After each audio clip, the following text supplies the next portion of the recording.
Muy buenas tardes a todas. Bienvenidas a este espacio que hemos querido llamar Café sin filtros entre amigas del colegio. No es un foro solemne, pero sí es un espacio serio, profundamente significativo, porque hoy no solo nos reúne el colegio, nos reúne la historia que hemos construido juntas. Estamos ahorita en un momento de transformación del Poder Judicial de la Federación en el marco del Día Internacional de la Mujer.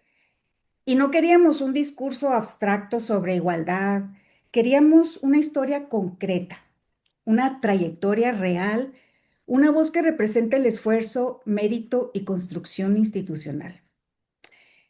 Por eso hoy conversamos con Sandra Karina Ibarra Carvajal y elegimos, Karina, tu historia porque no solo eres jueza de distrito, sino porque eres parte de una generación que entendió algo fundamental, que las mujeres del Poder Judicial no debemos caminar solas. Quiero recordarte que en 2020 fuiste fundadora de este colegio y en un momento en el que organizaste no solo era una visión cuando se organizó lo del colegio, sino que se requería también ser valiente. Hoy que estamos frente a una reforma estructural del Poder Judicial, tu experiencia nos ha conectado en tres momentos que nos definen. Uno, la construcción desde la base del inicio del colegio. La llegada a la titularidad por concurso de oposición y la reflexión madura ante un nuevo modelo institucional. Todo un reto, Karina. Tu historia no es solo personal. Esta historia tiene que impactar a las generaciones que vienen, porque representas a mujeres formadas en la cultura del esfuerzo, mujeres que estudiaron, concursaron, esperaron, perseveraron y hoy enfrentan cambios profundos con un carácter y conciencia crítica. A continuación voy a hacer una breve presentación de lo que es tu trayectoria. Karina se especializó en materia penal en la Universidad Autónoma de San Luis Potosí. Cursó la maestría en Administración de Justicia en la Escuela Judicial del Poder Judicial del Estado de Guanajuato. Amplió su perspectiva con la maestría en Litigio Estratégico Internacional en Derechos Humanos por la Universidad de Yucatán, en colaboración con el IRESOD. Pero más allá de los títulos, también tiene la historia que está marcada por sus 17 años de carrera judicial. Inició como oficial judicial, secretaria en juzgado de distrito y en tribunal colegiado de circuito. Conoció el trabajo desde la base y vivió cada etapa y se formó desde dentro. En 2022, mediante concurso de oposición, accediste al cargo de jueza federal. Esta no es una trayectoria improvisada, es una trayectoria construida.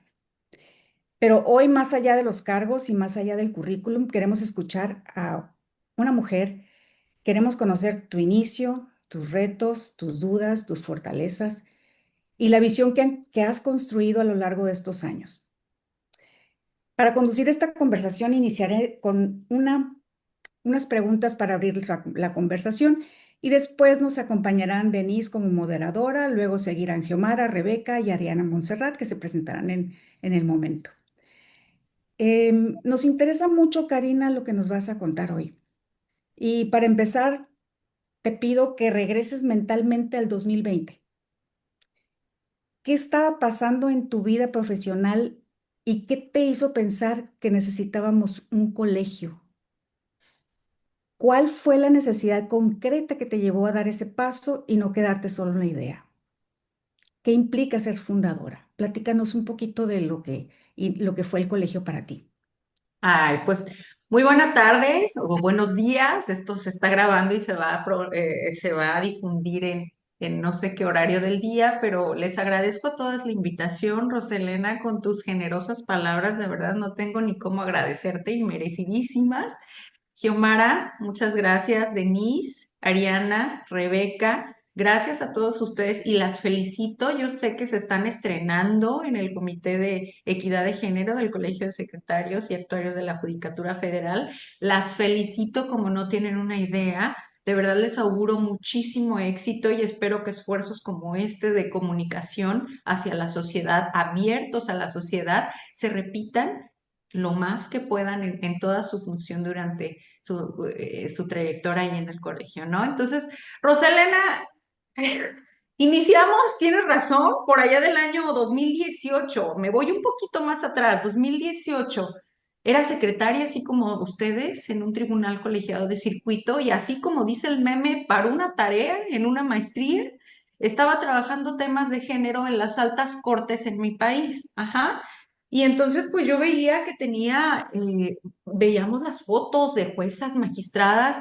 Había muy poca información y transparencia en temas de género en esa época, y veíamos las fotos y puros hombres y bien poquitas mujeres como juezas y magistradas. Entonces me dio la curiosidad y resulta que sí había estadísticas de INEGI ya por el año de 2018 que reflejaban INEGI y el Consejo de la Judicatura Federal que para esa época, que ya era muy avanzada en los 30 años de consolidación de la carrera judicial, que como ustedes saben se instauró en la década de los 90 en México, ya estaba bastante consolidada la carrera y eso me hizo muchísimo sentido al ver estadísticas y reflejar que desde los cargos de secretaria, actuaria, oficial, en todo el país teníamos 50% mujeres, 50% hombres. En casos, por ejemplo, de oficialías, había más mujeres, incluso 50 y tantos, ¿no?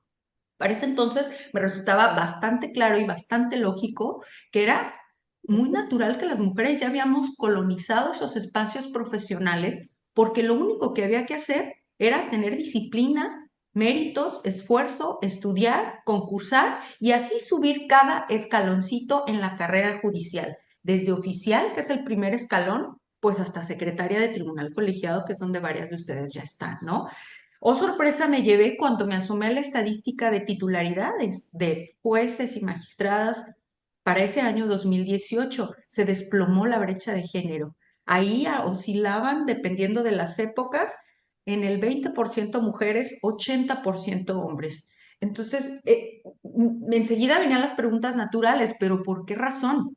Si ya en el escalafón inmediato anterior, secretarías, ya éramos el 50% mujeres. Me queda claro, yo ya estaba convencidísima que no era un tema de menor capacidad. ¿Por qué? Porque las mujeres para ese momento de nuestra trayectoria profesional estábamos al tú por tú jurídico frente a los hombres. Yo no tenía ninguna duda en temas de capacidad, pero no tenía cómo responderme el por qué, Rosa Elena, porque hasta ese momento el tema de género era polarizante, cada quien hablara de manera subjetiva desde su perspectiva personal, desde cómo le fue en la feria, pero justo temas de género y para evaluarlo de manera objetiva es preciso despersonalizarnos de nosotros mismas. Así estemos en el privilegio, hay algunas a las que nos ha ido, pues hemos tenido la suerte de tener redes de apoyo, de tener libertades y apoyo de nuestras familias para estudiar todo lo que hemos querido, pero hay casos que reflejan todo lo contrario. Ajá. Entonces, justo es asomarnos a la generalidad de las mujeres en la institución para ver cuál era su obstáculo, por qué no podían acceder al cargo o no querían, y por eso se explicaba la brecha 80-20 cuando ya éramos 50% mujeres en las secretarías. Pues bueno, en esas andábamos cuando empezaron los ataques a la independencia judicial a raíz del 2018, ganó las elecciones el presidente Andrés Manuel López Obrador, empezó a ejecutar las amenazas previamente perfiladas en contra de la independencia judicial. Como ustedes saben, eso ya no es el objetivo aquí repetirlo, pero siempre empezaron presiones para reducciones salariales, etcétera, etcétera, incluso a la base trabajadora. Entonces, pues bueno, desde ahí empezaron las reuniones para colegiarnos, ajá, porque no es lo mismo que las peticiones o los escritos lo haga un bonche de secretarios de quién sabe qué circuito, o bien que lo haga una asociación civil con un respaldo, eso, colectivo, ser un monstruo de mil cabezas. Y ahí a manera de broma, Roselena, yo siempre digo que si les preguntas a los hombres, bueno, ¿y por qué se fundó el colegio? Siempre te van a decir, pues para defender la independencia judicial ante los ataques que en ese momento estaban en auge. Sí, pero las mujeres traíamos en mente otra cosa, porque cualquier batalla contra cualquiera de nuestros derechos. En ese momento era la independencia judicial. Para nosotros no, para nosotras no era solo la independencia judicial, para nosotros era defender los espacios que ya habíamos ganado por propio derecho en la institución y expandirlos, no solo resistir en esas posiciones, ver la forma de expandirlos más allá de los discursos, Roselena. Entonces, por eso la colegiación nos pareció una excelente idea en ese momento en el Comité de Equidad de Género, pues para hacer cositas interesantísimas con los recursos que teníamos, porque nunca hemos tenido un peso, como creo que siguen igual, seguimos sin cuotas, ¿verdad? Nunca teníamos un peso, todo el trabajo era pro bono, con muchísimo corazón y esfuerzo de todo el mundo, pero nos aventamos Google Forms, no con un muestreo tan grande como el que yo hubiera querido porque el colegio iba naciendo, pero hicimos preguntas estratégicas a las mujeres que reflejaran, que intentaran reflejar la problemática. ¿Por qué? ¿Cuáles son las dificultades que enfrentas para dar ese salto cuántico a ser jueza y magistrada federal? Las respuestas fueron contundentes, Roselena, tres respuestas contundentes, que si quieren adelante, yo sé que es el tema y voy a ampliar al respecto, pero lo que quiero dejar aquí sentada la idea es eso, que las mujeres que fundamos el Colegio de Secretarios y Actuarios traíamos en mente no solo temas institucionales y comunes a todos, sino la sororidad, y la expansión de los espacios que legítimamente ya habíamos ganado en el Poder Judicial. No nada más en los escaños de secretaría hacia abajo, sino acceder a los de alto calado, que lamentablemente la brecha era brutal, ¿no? 80-20, brutal. Muchas gracias, Karina, por compartirnos tu experiencia como iniciadora del colegio. Ahora le cedo la palabra a la licenciada Denise Liliana González Díaz, quien moderará a continuación la reunión. Ah, Gracias, licenciada Rosalena. Gracias, jueza, por aceptar la invitación a esta charla, perdón, del Colegio Sin Filtros. Es la primera. Nosotros tenemos la idea de seguir los 24 meses, que es lo que va a durar nuestro comité. Y para ello abordaremos unos temas que consideramos importantes. El primero es el reto que tuvo para ser jueza de distrito. Después, impacto de la reforma al Poder Judicial de la Federación, para concluir con retos a los que se enfrentan las mujeres después de la reforma. Estos temas serán a base de preguntas que realizarán mis compañeras Xiomara, Ariana y Rebeca. Adelante, Xiomara, te escuchamos. Gracias, Denise. El audio, Xiomara. Ya lo activé, gracias. Hola, buenas tardes. Soy Xiomara Gómez Galicia, soy secretaria adscrita al Juzgado Segundo Distrito en materia mercantil federal aquí en el estado de Puebla. Estoy a sus órdenes y bueno, le agradezco muchísimo Igualmente. también que nos haya permitido este espacio para compartirnos su experiencia, porque sabemos que previo a la titularidad, pues no es que lleguemos de un día a otro, ¿no? Sino que este es el resultado de una historia completa y me gustaría que nos compartiera ¿cuáles fueron esos retos que tuvo que afrontar para poder acceder al cargo de juez? Muchas gracias, Xiomara. Y justo un poco hilando la narrativa que perfilé con Roselena, quisiera sacar esto de un análisis subjetivo o anecdótico de mi historia personal, porque justo era mi crítica cuando yo estaba de secretaria con ustedes, que entrevistaban o cada día 8 de marzo había foros y entonces las juezas y magistradas iban y contaban su historia de éxito y la conclusión, el mensaje era, sí se puede, sí se puede, échenle ganas. Y entonces cuando ya vi esa brecha de 80-20, dije, pues me hace que aquí está pasando algo más que el sí se puede, échenle ganas, ¿no?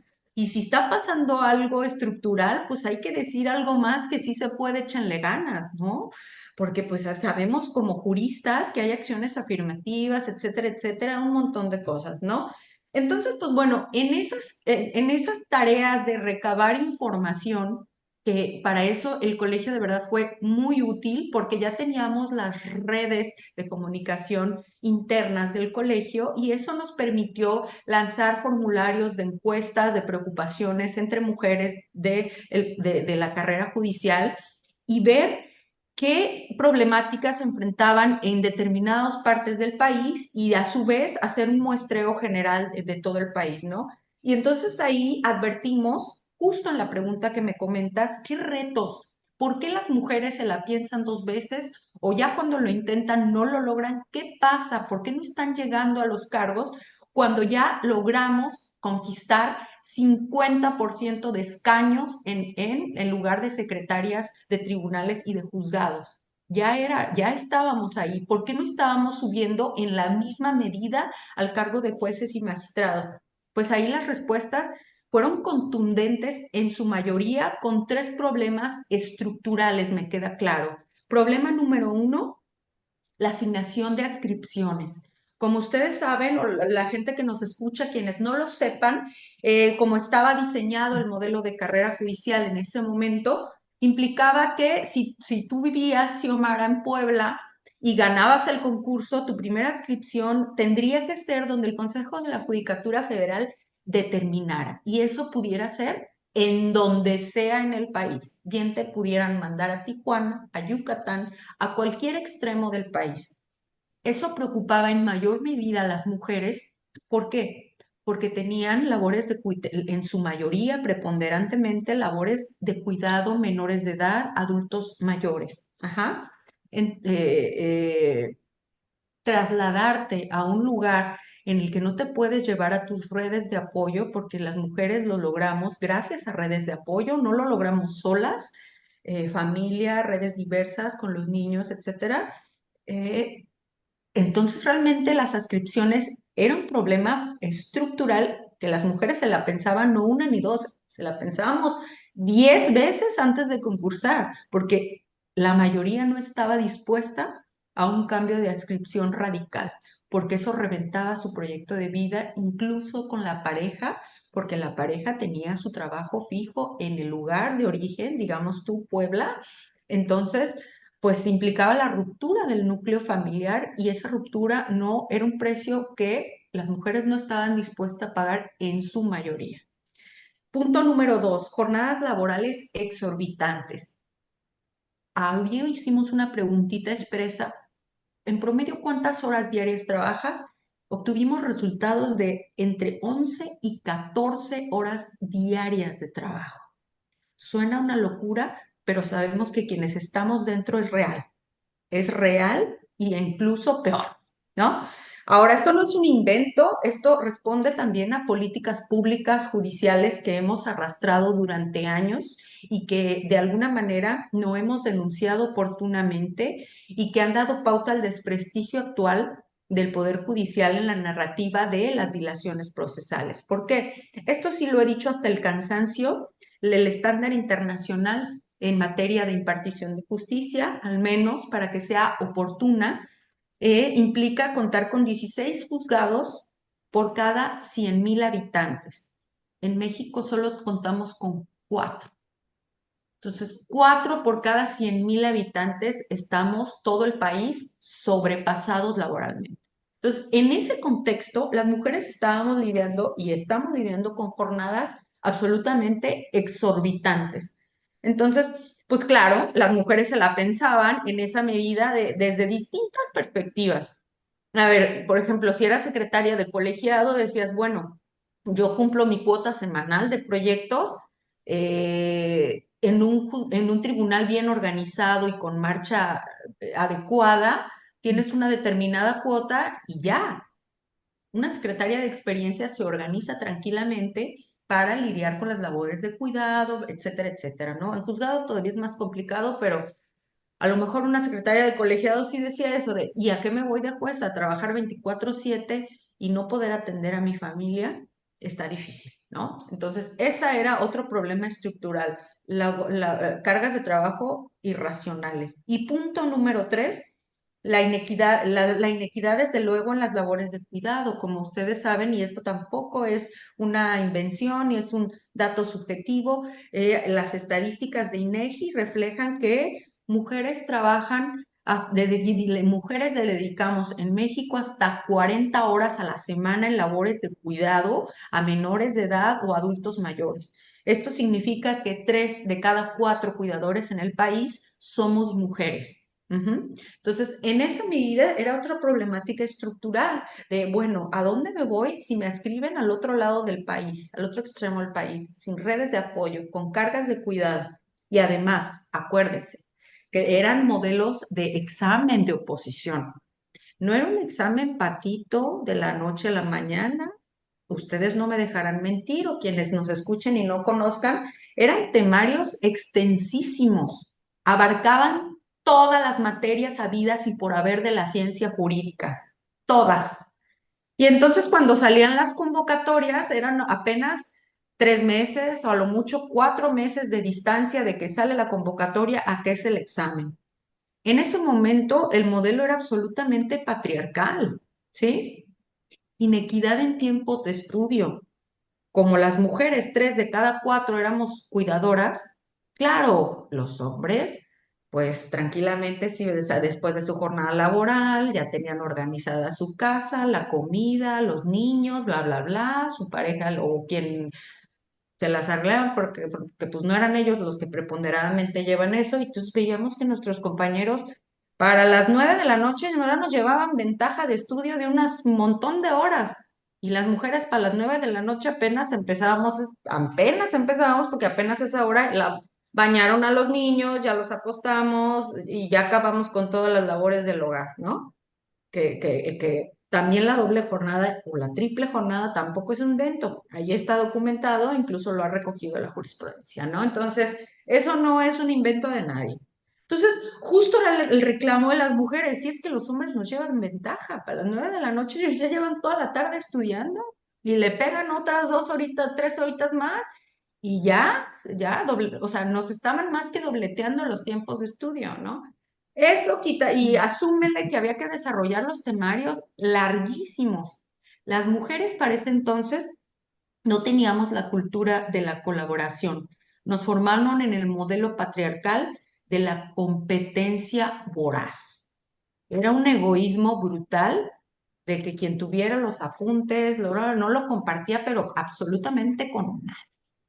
Lo que no sabíamos es que los hombres en su club de Toby sí se lo compartían. Hacían pequeños clubs de estudio, pequeños, tampoco eran tan amplios, eran muy elitistas.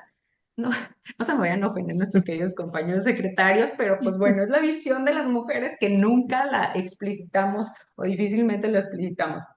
Entonces las mujeres entendimos que nosotros no podíamos estar en ese modelo porque era demasiada cuesta arriba. Entre mujeres teníamos que exponenciar la sororidad, la colaboración y el trabajo en equipo.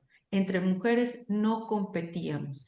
El patriarcado también nos impuso competir por los poquitos espacios públicos de alto calado como que nos dejaban ahí miserias y migas, y claro, como eran pocos espacios para las mujeres, pues la batalla era campal, ¿no? Nos agarrábamos del chongo, todas contra todas, y ahí desprestigiarnos por tonterías. Entonces, de alguna manera nosotros entendimos que no va por ahí la cosa, que la sororidad, más allá de los discursos de cada 8 de marzo, implicaba bajarla y aterrizarla a la realidad con acciones concretas que nos reportaran beneficios. Entonces encontramos de qué manera el colegio sirvió muchísimo. Una de las pioneras, una queridísima amiga, la jueza Yadira Medina, fundó los círculos de estudio. Ajá. Ella fue de la primer camada que subió de jueza, y ella fundó los círculos de estudio entre mujeres. Empezaban ya estas comunicaciones a través de plataformas virtuales, y así logramos abarcar al país entero. Buscábamos amigas especialistas. ¿Tú qué sabes más esta materia? Bueno, a ti te toca esta parte del temario, desarrollala y nos vas a hablar de esto en 1 hora, ¿no? O en 2 horas máximo. Y así, y cada día nos conectábamos a que un especialista nos hablara de cada temita específico. Solo así, trabajar sobre el esfuerzo, guías de colaboración, y con el compromiso tácito, no escrito, de que si sube una, subimos todas. No importaba en qué sentido, no en el sentido estricto, sino en el sentido amplio, de que cada que subía una, se llevaba el compromiso de no soltarnos a las de abajo y de hacer desde su trinchera lo que le toca, o de ampliar las redes y las sinergias de apoyo para en el siguiente concurso, ahora sí, seguíamos el círculo de estudio y así fuimos subiendo varias generaciones. Después me tocó a mí y pues espero no haber soltado el compromiso con ustedes. Siempre que he podido, ahí estoy tratando de apoyarles y viceversa, ¿no?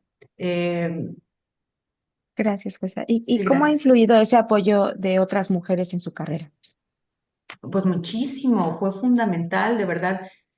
Fue un cambio de 360 grados, vivir la sororidad, no solo en el discurso y en el papel y en los foros, vivirla realmente, con toda la generosidad que implica, te digo, hablo de Yadira Medina, que le tengo todo el agradecimiento del mundo, que en ese momento, oye, tenemos un circo que no es virtual, pero que es acá en Ciudad de México y unas amigas nos vamos a juntar y nos da.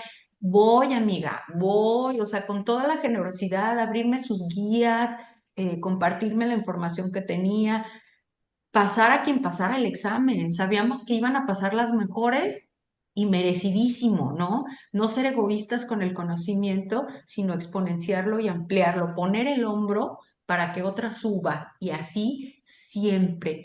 Porque la táctica del patriarcado ha sido siempre hacernos pelear entre nosotras y por ahí no va la cosa, ¿no? Entonces te digo, para mí ha sido fundamental, ha sido de las joyas más valiosas que guardo en mi vida, que he podido experimentar en carne propia la sororidad. Muchas gracias, jueza. Gracias por compartirnos. Le doy el uso de la voz a Denise nuevamente. Gracias, Xiomara. Jueza, vamos a abordar ahora el tema del impacto de la reforma al Poder Judicial de la Federación y ese será a cargo de mi compañera Rebeca. Rebeca, adelante. Hola, buenas tardes, compañeras. Mi nombre es Rebeca Aguilar Magaña y soy secretaria adscrita al Juzgado Décimo de Distrito en materia de amparo civil, administrativo y de trabajo y de juicios federales en el estado de Puebla. Y bueno, agradezco mucho el tiempo de la jueza Karina y sus valiosas palabras y su experiencia que para nosotras como mujeres profesionistas dentro de la judicatura que aspiramos a llegar a altas esferas dentro de la judicatura, pues nos es muy valiosa. Me gustaría realizarle algunas preguntas sobre el impacto a la reforma al Poder Judicial y bueno, le voy a hacer las tres preguntas de forma continua para que usted nos pueda responder en una plática más fluida y no interrumpirla. Bueno, este, la primera es, ¿cómo afecta a las mujeres de carrera judicial tener que adoptar ahora un rol de candidata para acceder a ser titulares de juzgados y de tribunales? La segunda es, ¿qué mecanismos considera indispensables para proteger a las candidatas de la violencia política de género, perdón, durante estos nuevos procesos electorales? Y bueno, la última es, te formaste en la cultura del esfuerzo y del examen de la oposición. ¿Qué consejo le das a las jóvenes abogadas que hoy ven con incertidumbre el futuro de la carrera judicial ante este nuevo modelo de elección popular? Muchas gracias, Rebeca. Pues a lo mejor hay que partir de lo innegable, como siempre digo, a los hechos por su nombre, porque solo partiendo de la realidad y de la gravedad de los acontecimientos podremos diseñar la estrategia para revertirla como si fuéramos un médico. Si tenemos una enfermedad, hay que tener el diagnóstico muy certero, pues para saber el tratamiento y las medicinas adecuadas para curarnos, ¿no? Entonces, sin duda, la reforma al Poder Judicial de la Federación que ya vivimos y que todos saben, fue un retroceso brutal en materia de equidad de género para el Poder Judicial de la Federación, en la medida en que significa el exterminio de la carrera judicial por méritos como lo conocíamos. A ver, ¿quién de ustedes, Xiomara, Denise, Rebeca, Roselena, Ariana, quién de ustedes ingresó al primer escaño de la carrera judicial pensando que no les interesa ser jueza ni magistrada, que nomás van por un trabajito y ahí se van a quedar? ¿Quién? No, yo creo que la mayoría de nosotras, pues nuestra aspiración es crecer, ¿no? Llegamos Sí. soñando a lo grande, porque identificamos una institución generosa que tenía los cimientos institucionales para garantizar piso parejo. Me refiero a garantizar porque es lo más parecido a la equidad de género, tan es así que se logró hasta el puesto secretarial para el año 2018, que ya estaba consolidada la carrera, al menos para el cargo secretarial, se logró el 50% porque nuestra generosa institución, como estaba diseñada, nos lo permitía. No había que generar otro tipo de influencias indebidas para poder escalar en cada escaño de nuestra carrera. Solo estudiar, tener disciplina, compromiso, prepararte, hacer los exámenes, etcétera, etcétera. Entonces, como ustedes mismas me lo han dicho, todas ingresaron con el sueño de llegar hasta el máximo escaño, porque la institución lo permitía. Y resulta que llega la reforma y les revienta esa posibilidad. Estamos ante un proyecto de vida, no un trabajito cualquiera. El proyecto era llegar hasta arriba, porque de lo contrario es como cortar el árbol desde la raíz, ¿no? Entonces, bueno, ¿qué significa eso? Pues mutilar aniquilar el esfuerzo, la profesionalización y el mérito, porque ya no es posible llegar a ser jueza ni magistrada a través de un examen de oposición, probando tus conocimientos y de lo que estás hecha profesionalmente. Ya no es posible. Ahora, ¿qué es lo que es necesario? Porque te van a contestar quienes defienden la reforma. Bueno, no pasa nada, pues tú sal y contiende, vuélvete candidata y a ver, obtén los votos. Sí, claro, en el mundo del deber ser, incluso en el mundo del deber ser, lo que significa esto es quimérico. ¿Por qué? Porque tienes a perfiles de juristas dedicadas absolutamente a su función. Como ya lo mencionaron, con cargas absolutamente exorbitantes, con 4 juzgados por cada 100,000 habitantes cuando debieran ser 16, con jornadas de trabajo de 11 y hasta 14 horas. Hay quienes más, ¿bien? Con dobles jornadas las mujeres y hasta triples jornadas. Con labores de cuidado, 3 de cada 4 mujeres. Entonces, bajo todo ese esquema, juristas sin ningún contacto con factores de poder político, económico o fáctico, ¿quiénes ganan elecciones? Pues quienes mueven votos. ¿Y quiénes mueven votos? Quienes tienen dinero e influencia en determinada sociedad civil y en grupos amplios de nuestra colectividad. Eso es irreal que un perfil de carrera judicial se dé el tiempo oportuno para estar allá afuera engarzando esfuerzos en desayunos, en mítines, en plazas públicas, etcétera, etcétera, para con oportunidad lograr votos en una elección limpia. Eso, insisto, en el deber ser. Agréguenle que no hay presupuesto público asignado a ninguna candidatura. Si nos vamos a, ¿cuánto fue? Un tope como de 300,000 como el máximo. A ver, ¿quién tiene 300,000 pesos ahí que le sobre? A ver, son mujeres proveedoras, ajá, que viven pues con un salario digno, pero no les sobra, ¿no? O sea, ¿quién tiene 300,000 pesos? Y hablando de a poquito, no estamos hablando del financiamiento ilegal que sabemos que aconteció con los acordeones a la vista de todo el mundo.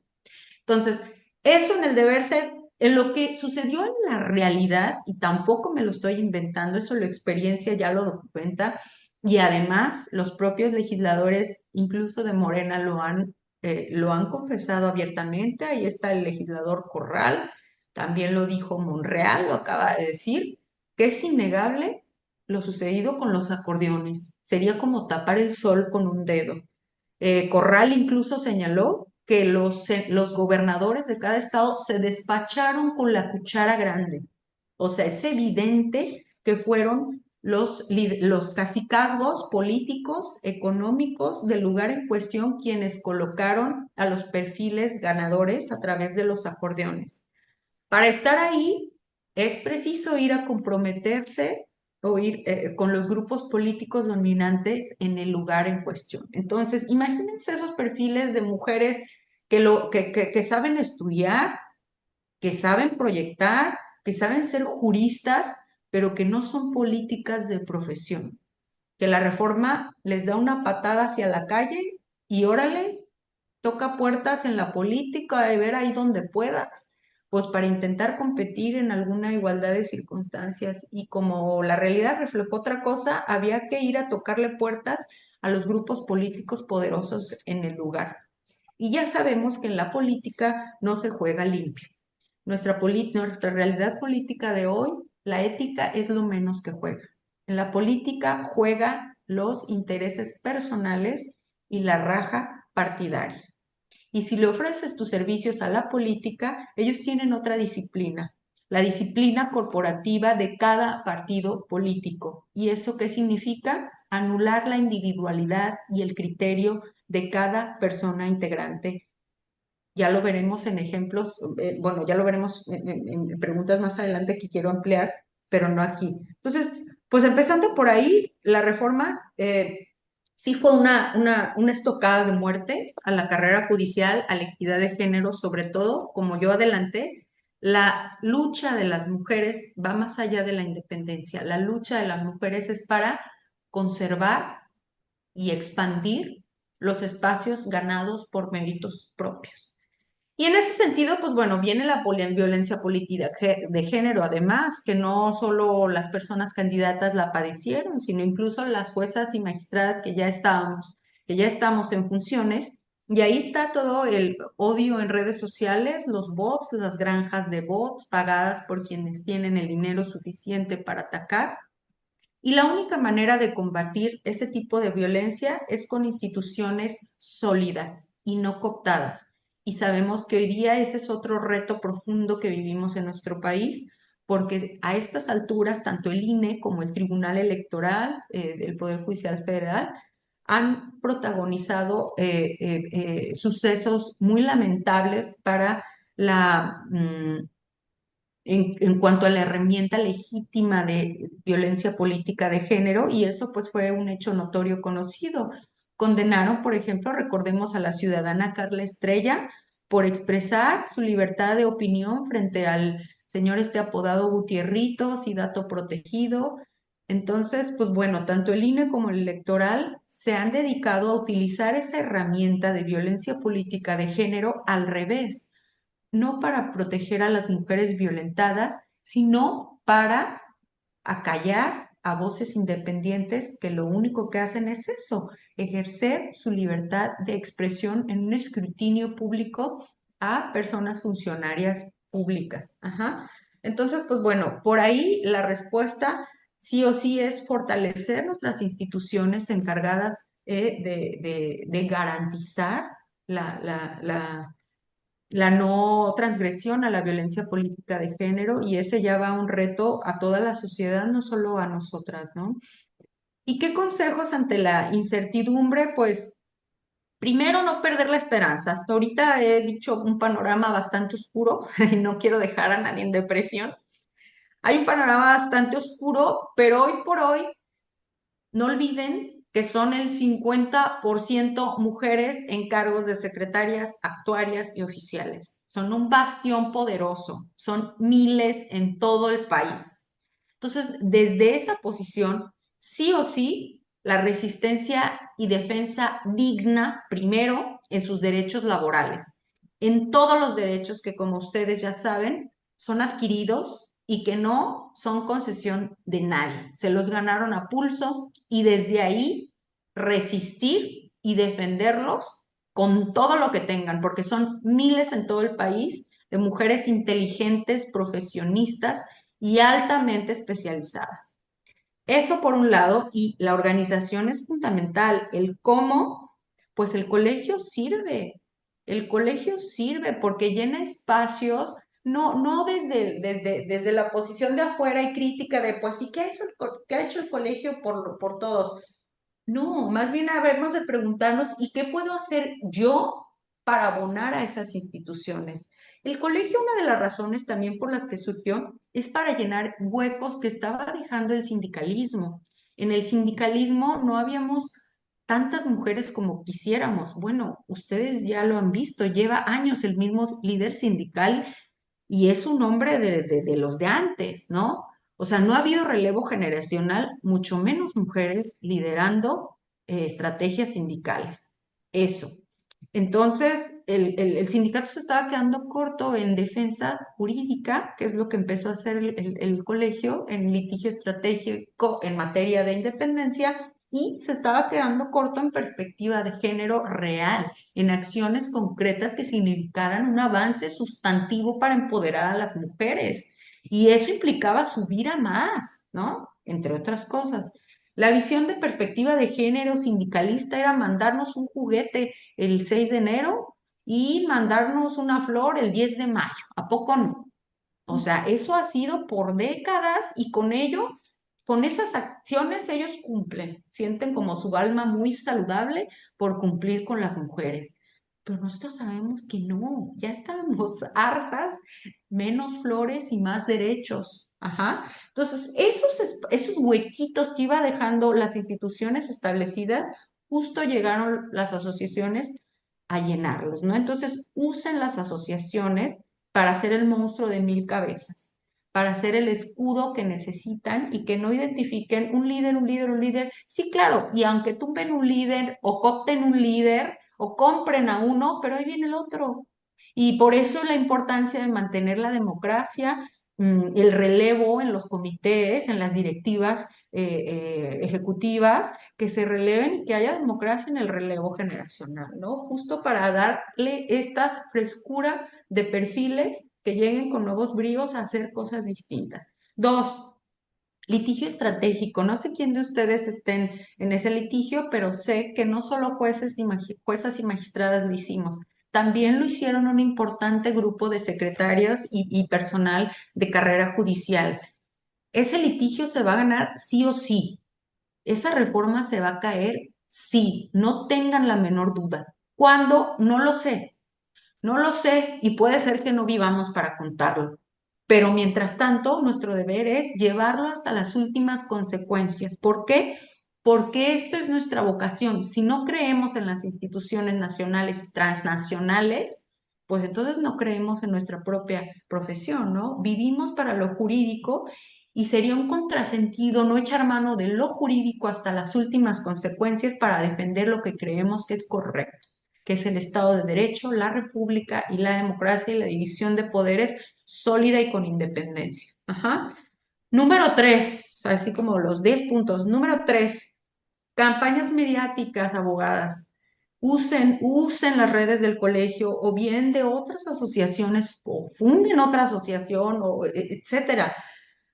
Usen las redes sociales para difundir su trabajo, que la sociedad, lo cierto es que la sociedad no conoce a los perfiles del Poder Judicial, escuchan Poder Judicial y se imaginan a policías, a MPs.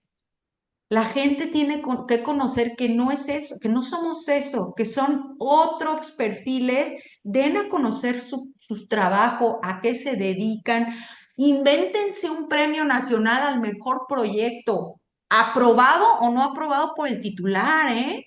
Porque pues ahí se van a enfrentar a eso, a que tendrán titulares que no aprobado, no, pues porque ya tienen a titulares de elección que traen otra plataforma de profesionalización o no profesionalización y que no necesariamente aprobar sus proyectos. Entonces, pues esa es una idea. A ver, generan un premio anual al mejor proyecto en materia de derechos humanos o al mejor proyecto en materia de perspectiva de género, etcétera, etcétera, ¿no? Hoy lanzaron, antier, en estos días, un flyer que me pareció padrísimo y justo a eso me refiero. Nosotras sabemos, ustedes le estaban poniendo, las mujeres en el Poder Judicial sabemos juzgar con perspectiva de género. Claro, porque no es una varita mágica, no es una frase que las políticas mujeres allá afuera dicen y dicen y dicen hasta el hartazgo, pero que en las metodologías jurídicas nosotras sabemos utilizarlas, utilizar esa metodología para que sirva realmente de algo en beneficio de todas las mujeres y las mujeres que más vulnerables se encuentran en nuestros juicios que nosotros sabemos y que llegan a nuestras manos, ¿no? Entonces, pues bueno, eso por un lado, no dejen de salir, de hablar, de usar las redes, pues para que la sociedad las conozca. 4, acciones concretas y propositivas. Ajá. No debemos olvidar que el Congreso se va a reconfigurar el 2027.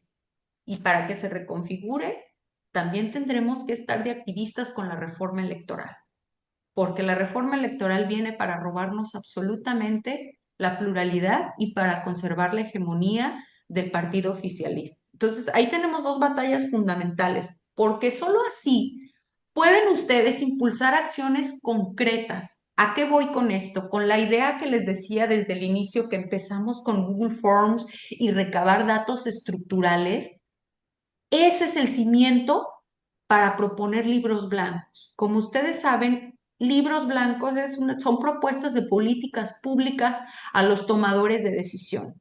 Si ustedes no, lo que ustedes no hagan, absolutamente nadie lo va a hacer por ustedes. Nadie, créanmelo, nadie, ni mujeres en el poder lo van a hacer. Ajá. Entonces, recabando información, muestreos nacionales, pueden generar propuestas de libro blanco, políticas públicas e incluso de reforma, pues a la reforma, ¿no? Luego, no sé si se debatió, pero es que si las mujeres políticas del régimen o de oposición hubieran querido asomarse un poquito, hacer alguna acción afirmativa para las mujeres del Poder Judicial Federal con esta reforma, es que bien hubieran podido perfilar un modelo híbrido. A ver, sí, tanto porcentaje de elección popular, pero ¿qué te parece que yo aquí tengo el otro porcentaje de mujeres, juezas y magistradas, que además ni siquiera éramos más allá del 20%, 20%, ellos pudieron quedarse con los 80% del país. Entonces, conservar esos escaños de las mujeres que ya llegaron y además, conforme se vayan yendo por cualquier razón, jubilación, lo que sea, esos espacios déjamelos para las mujeres de carrera judicial, que suban por examen, conforme el modelo con el que entraron. Y esa pudo ser una acción afirmativa desde la reforma judicial, porque como ustedes bien saben, las acciones afirmativas pueden ser incluso políticas públicas o incluso norma, construcción de norma, el diseño de una reforma en la Constitución o en una norma ordinaria puede ser ya una acción afirmativa. Entonces, pues bueno, ahí en esa parte sí, las mujeres de la clase política, pues nos voltearon para otro lado, no traicionaron sus banderas violetas, prefieren seguir en foros públicos diciendo la perspectiva de género y las mujeres, etcétera, etcétera, pero en puro discurso vacío de contenido, sin acciones reales. Cuando en la realidad nos dieron la espalda, voltearon para otro lado, nos traicionaron a todas las mujeres de la federación, quienes por mérito propio llegamos al escaño. Entonces, pues bueno, desde esa parte, pues hay muchas cosas que hacer, ¿no? O sea, sí que manos en acción. Y la primera, como ya dije, es no perder la esperanza y pues para desplegar todas estas actividades que tienen el poder de realizar desde su posición, créanselas, son poderosas, tienen el poder de perfilar criterios que cambien el país. Y si no los acoge su titular, presúmanlo, presúmanlo públicamente. Gracias, jueza. Muchas gracias.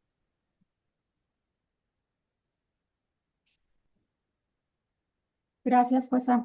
En esta charla sin filtros del colegio ya hablamos sobre el veto que tuvo para ser jueza de distrito, así como el impacto de la reforma al Poder Judicial de la Federación. Nuestro último tema sería el de retos a los que se enfrentan las mujeres después de la reforma. Te escuchamos, Ariana.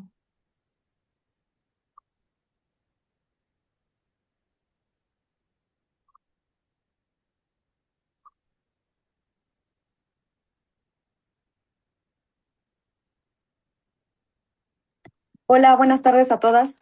Soy Ariana Montserrat Herrera Neri y estoy adscrita al Juzgado Décimo de Distrito de Amparo en Materia Civil, Administrativa y de Juicios Federales en el Estado de Puebla.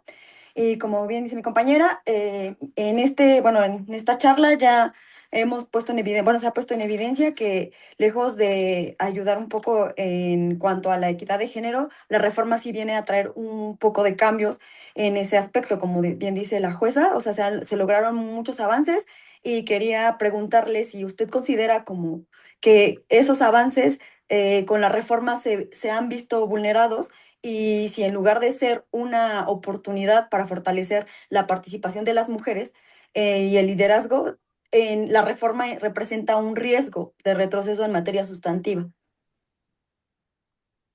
Claro que sí, Ariana. Sin duda es un retroceso brutal en la igualdad sustantiva de las mujeres al interior de la institución.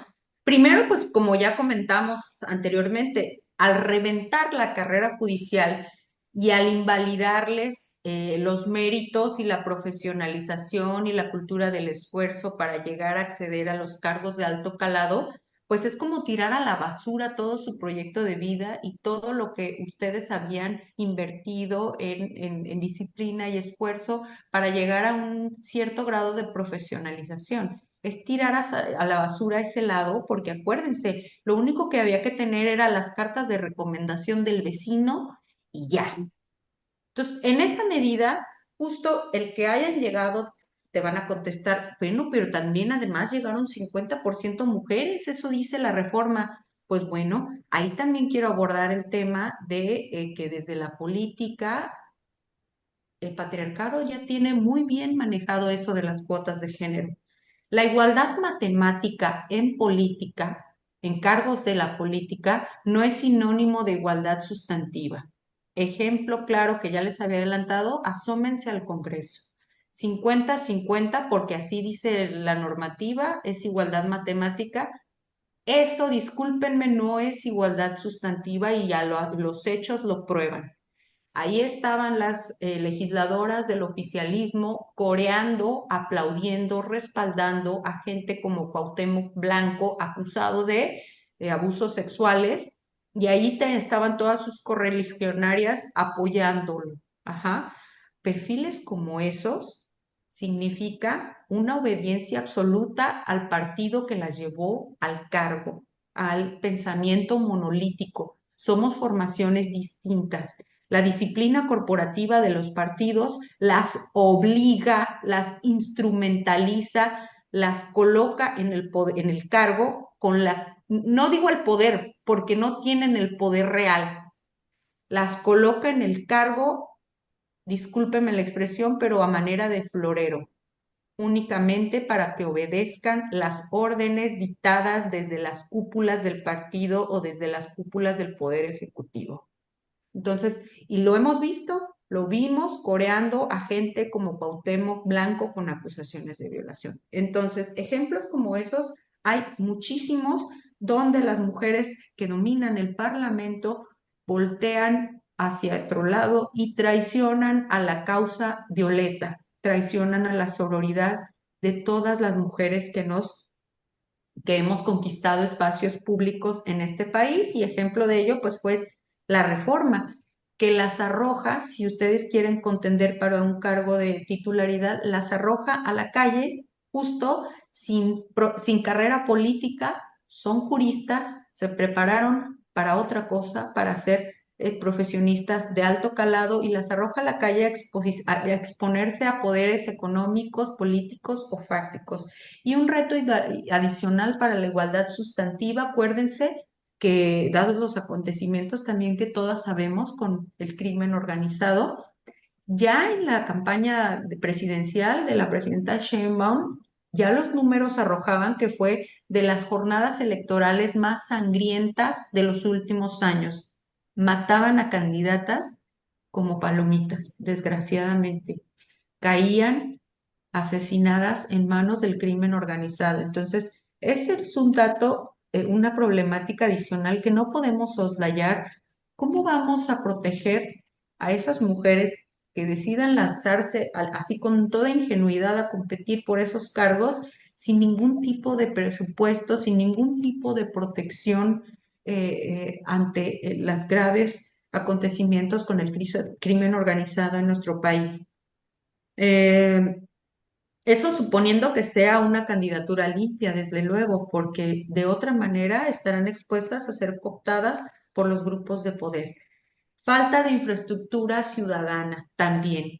Si decides, a ver, no, yo no voy apadrinada por nadie, yo me voy a aventar y nada de ir con los partidos y yo voy a probar, como muchas dijeron, o muchos, yo voy a probar es más, que esto fue un fraude, ¿no?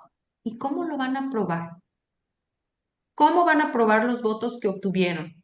La reforma no plantea infraestructura ciudadana para vigilar los votos que tuvieron en cada casilla.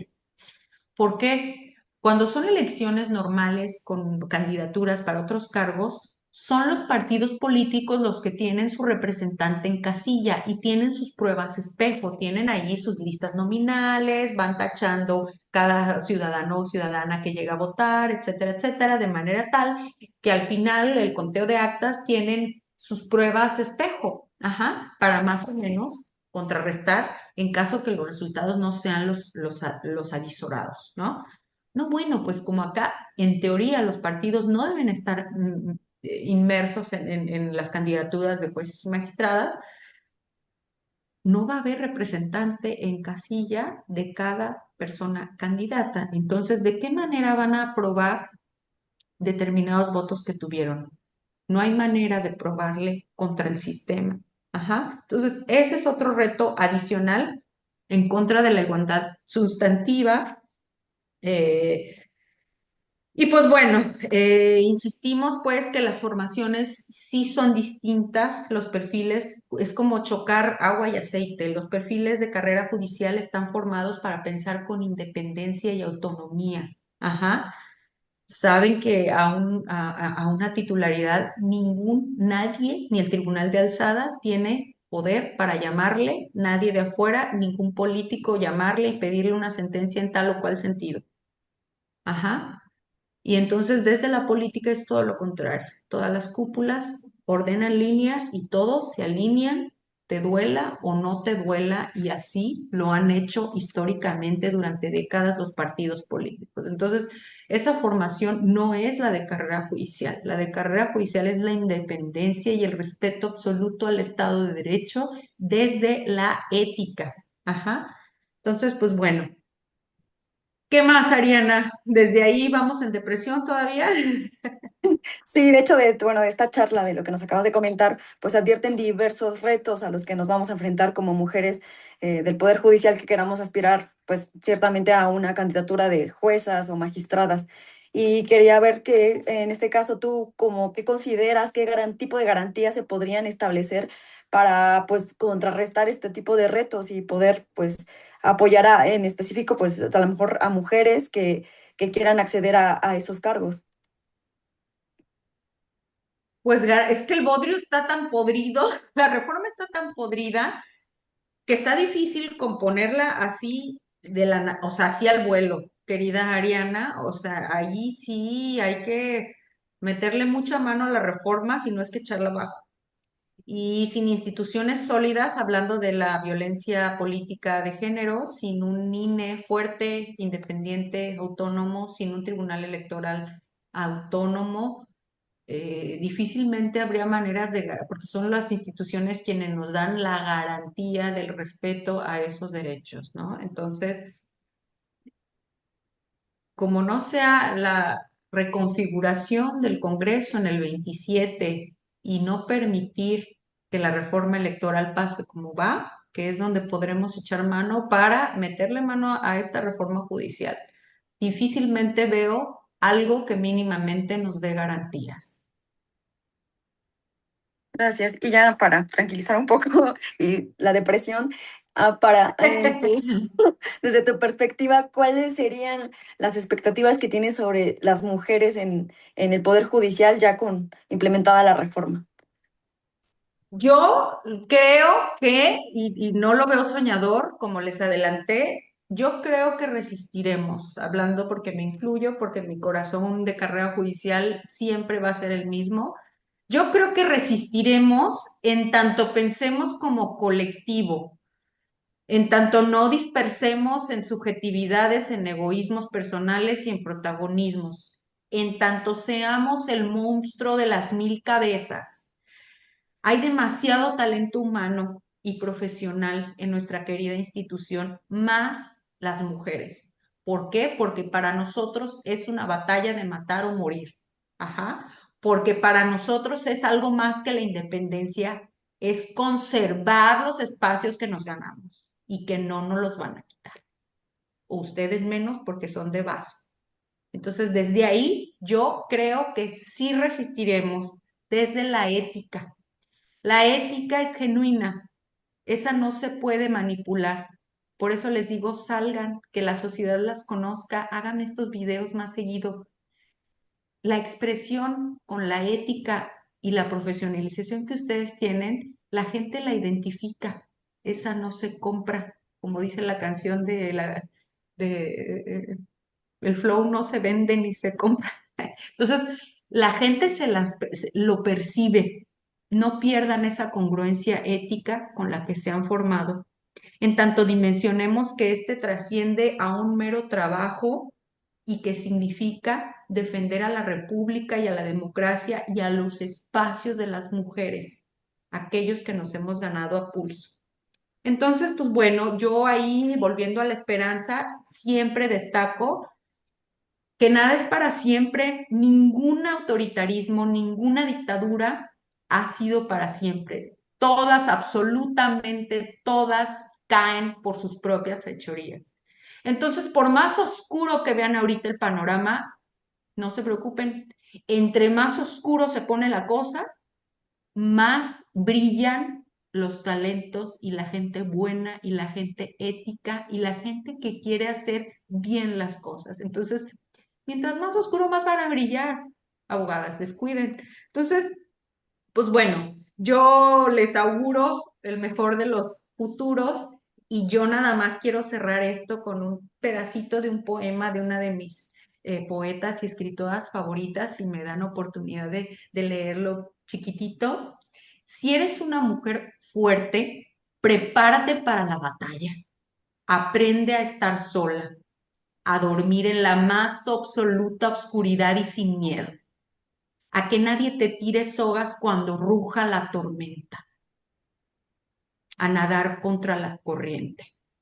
Es de Gioconda Belli, 2 veces exiliadas de su Nicaragua, país de origen, por dictadores, precisamente, autoritarios, gobiernos autoritarios. Y pues esos son mis consejos, que yo sé que son mujeres fuertes, que se preparen para la batalla. Muchas gracias, de verdad. Muchas No gracias. saben cómo les agradezco este espacio y pues les deseo muchísimo éxito en esta aventura en el comité, en el Colegio de Secretarios. Muchas gracias. Muchas gracias, jueza. Gracias. Bueno, Muchas antes de concluir, pues me gustaría pedirle que comparta un mensaje final dirigido a las integrantes del Colegio de Secretarios y Actuarios de la Judicatura Federal. ¿Qué mensaje le darías para inspirarlas en su importante labor y también para romper esos techos de cristal y pisos pegajosos que muchas veces enfrentamos? Así es, Denise. Pues justamente creo que ya lo hemos platicado a lo largo de esta charla y es justo eso, que no nos crucemos de brazos, que seamos proactivos, propositivos en decir, y bueno, ¿y qué hace la directiva? No, es que el colegio son todos ustedes, todos y todas. Y el que sean de apertura y de democracia significa que cualquiera que proponga y tenga intención de colaborar y además con todo corazón y pro bono, se unan y hagan acciones concretas, que lleven esto más allá, aquí lo digo a las mujeres, más allá del discurso, invéntense acciones concretas para empujar y obligar a los tomadores de decisión, llámese órgano de administración, llámese consejo, llámese congreso, llámese quien sea, tomadores de decisión, a que ajusten la norma, a que lancen políticas públicas, a que designen presupuesto público para hacer acciones concretas que las mujeres necesitamos. Y en términos generales, a los hombres y a las mujeres, unirse, colegiarse, ser el monstruo a las 1000 cabezas, insisto, porque solo en esa medida podrán utilizar las asociaciones como escudo protector. Podrán dañar, son tiempos de censura, de amenazas, podrán dañar a uno, a dos, siempre digo eso, podrán dañar a 10, a 20, pero no nos podrán dañar a miles ni a millones de mexicanos que queremos hacer las cosas bien y mejorar a nuestro país. Entonces, suena cliché, pero la unión de verdad hace la fuerza. No pierdan la esperanza, resistan y prepárense para la batalla. Muchas gracias, jueza. Quiero agradecerle a nombre del Comité de Igualdad de Género del Colegio de Secretarios y Actuarios de la Judicatura Federal por compartir su tiempo con nosotras y cedo el uso de la voz a la licenciada Roselena Alonso Méndez, quien dará el mensaje final. Gracias. Karina, pues nos ha sido muy, muy útil todo lo que nos has platicado. Escuchamos con atención tu trayectoria y tu convicción, tu resiliencia, tu compromiso institucional. Este es un ambiente complejo, lo sabemos, pero tomaremos tus consejos como grupo y gracias por ponerte esos lentes violeta que son tan, tan importantes para nosotras las mujeres y para los hombres también. O sea, los hombres también tienen que saber esa perspectiva que tú tienes, todo lo que has vivido y lo tomaremos muy, muy en todos los puntos que señalaste.